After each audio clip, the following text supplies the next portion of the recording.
Award-winning news sport videographer Dan Dholland has been bringing us the images from Honor Flight. Local veterans fly to Washington, D.C. to see the monuments built in their honor. Well, recently, Dan heard that one of those World War II vets from Jamestown was interviewed by a teenage student and told her he had just one regret about serving in that war.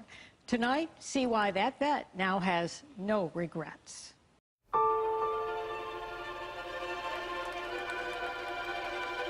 We see their faces, we know something of their fight, but we can't possibly know all that they have sacrificed for this nation.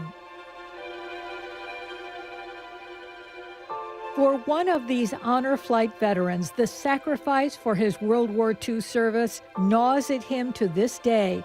Though he's lived a long and loving life, he says, full of blessings, his one regret was giving up something so many young people take for granted, something almost within his grasp when he was drafted after his junior year of high school.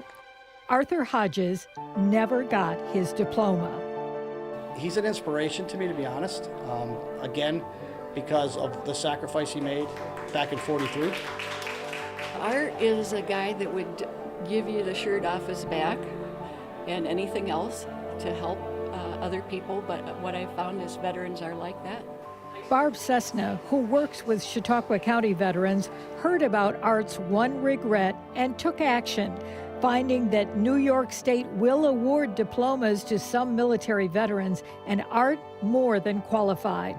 Saturday, with family and fellow vets looking on, this great-great-grandfather became a high school graduate. It is an honor to present you your high school. Of course, you're 93 years old, you know, you don't expect to graduate from high school. It takes a long time.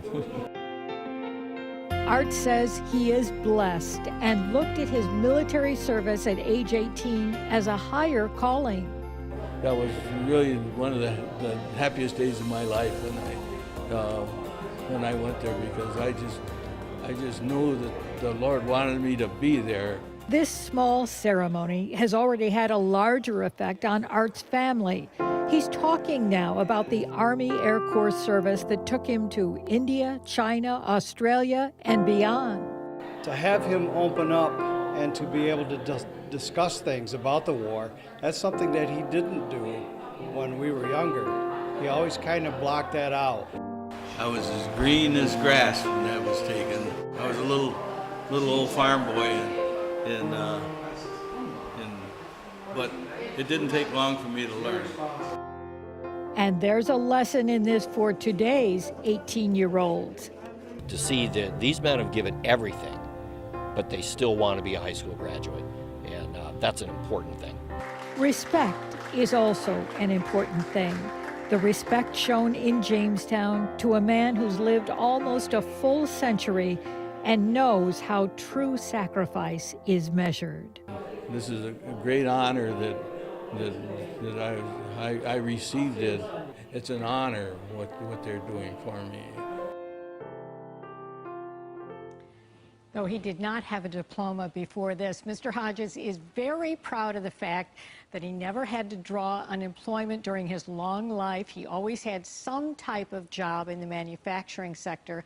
But his advice to young people today is get your education and go as far in school as you can.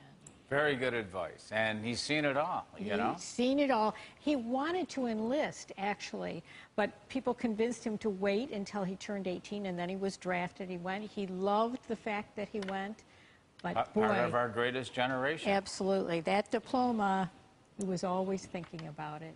Good.